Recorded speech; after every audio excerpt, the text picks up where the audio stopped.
आप सुन रहे हैं itechhub.com पर पॉडकास्ट और ये हम लोग बात कर रहे हैं ऊप्स कॉन्सेप्ट की। ये इसका चौथा पार्ट है।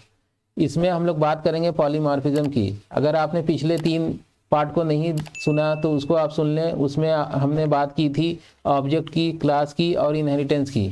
अब इसमें चलिए आगे बढ़ते हैं पॉलीमॉर्फिज्म की। इससे पहले कि अगर आपने चैनल सब्सक्राइब नहीं किया है तो चैनल जल्दी से सब्सक्राइब कर लें। चलिए आगे बढ़ते हैं। If one task is performed in different ways it is known as polymorphism. यानी कि एक ही जो टास्क है उसको आप अगर अलग तरीके से करते हैं तो वो पॉलीमॉर्फिज्म का एक एग्जाम्पल होगा। इसको हम ऐसे भी कह सकते हैं वन फंक्शन डिफरेंट फॉर्म्स। तो ये काम हम कैसे एक ही फंक्शन से कैसे अलग अलग से कर लेते हैं, इसको हम अचीव करने के लिए यूज़ करते हैं फंक्शन ओवरलोडिंग और फंक्शन ओवरराइडिंग। इसकी मदद से हम एक काम को जो है वो अलग तरीके से कर पाते हैं। इसी को हम कंपाइल टाइम पॉलीमॉर्फिज्म और रन टाइम पॉलीमॉर्फिज्म के भी नाम से जानते हैं। इसे हम स्टैटिक पॉलीमॉर्फिज्म और डायनेमिक पॉलीमॉर्फिज्म या डायनेमिक बाइंडिंग भी कहते हैं। चाहे स्टैटिक हो पॉलीमॉर्फिज्म या फिर कंपाइल टाइम पॉलीमॉर्फिज्म या फिर फंक्शन ओवरलोडिंग, ये एक ही बात है। और इसी तरह से चाहे रन टाइम पॉलीमॉर्फिज्म हो या डायनेमिक पॉलीमॉर्फिज्म हो या फंक्शन ओवरराइडिंग हो, ये एक ही के नाम है। इसमें कंफ्यूज होने की ज़रूरत नहीं है। अब बात आती है कि ये फंक्शन ओवरलोडिंग और फंक्शन ओवरराइडिंग क्या होते हैं।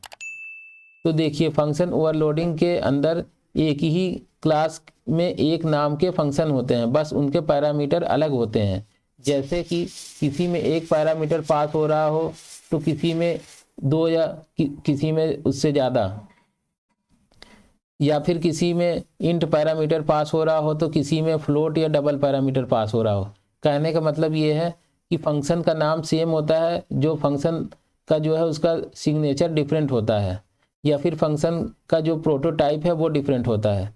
अगर आप इसे रियल लाइफ एग्जांपल से समझना चाहें तो प्रेशर कुकर जो घर में खाना बनाने के लिए काम में आता है, उसे अच्छा एग्जांपल आपको समझ में आ जाएगा। यहाँ पर हम कुक को एक फंक्शन मान लें क्योंकि कुछ ना कुछ हमें पकाने के काम में आता है। और यहाँ हम कुकर में जो कुक मेथड की मदद से दाल चावल सब्जी बनाते हैं, मतलब कि एक ही फंक्शन कुक के पैरामीटर अलग अलग पास करके हम अलग अलग चीज़ें बना सकते हैं। उसी तरह से फंक्शन ओवरलोडिंग में हम एक ही फंक्शन की मदद से उसके अलग अलग पैरामीटर पास करके कैलकुलेशन कर सकते हैं और अलग उसका जो आउटपुट होगा वो हमें मिल जाता है। उम्मीद है ये आपको समझ में आया होगा। इसमें बस यही खास बात रहती है कि इसमें स्टार्टिंग से ही हमें पता होता है कि क्या होने वाला है।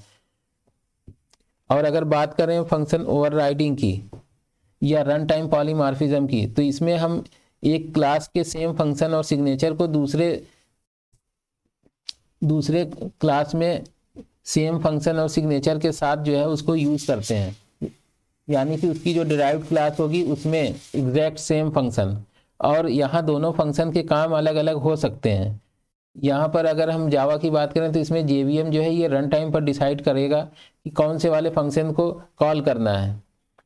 जैसे कि एक वाटर कूलर में 3 वाटर पॉइंट होते हैं, हॉट वाटर, कोल्ड वाटर और नॉर्मल वाटर। अगर हम यहाँ पर ये मान लें ये तीनों पॉइंट के पास एक फंक्शन है और उसके पास एक फंक्शन प्रोवाइडेड है और उसके पास एक पैरामीटर है, पैरामीटर यानी कि सेम वाटर है, तो यहाँ पर रन टाइम पर ये डिसाइड होगा कि किस वाले पॉइंट को पानी देना है।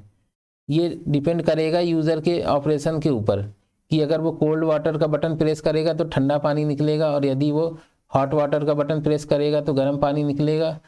ये सब जो है रन टाइम पर डिसाइड होता है। तो इस एग्जांपल से उम्मीद है कि आपको बात समझ में आई होगी डायनेमिक पॉलीमॉर्फिज्म की। तो इस वाले पार्ट में इतना ही। आप जो है चैनल सब्सक्राइब कर लें क्योंकि इसके बाद आने वाला है एब्स्ट्रैक्शन का कॉन्सेप्ट। तो मिलते हैं फिर इसके नेक्स्ट पार्ट में, तब तक के लिए थैंक यू फॉर लिसनिंग।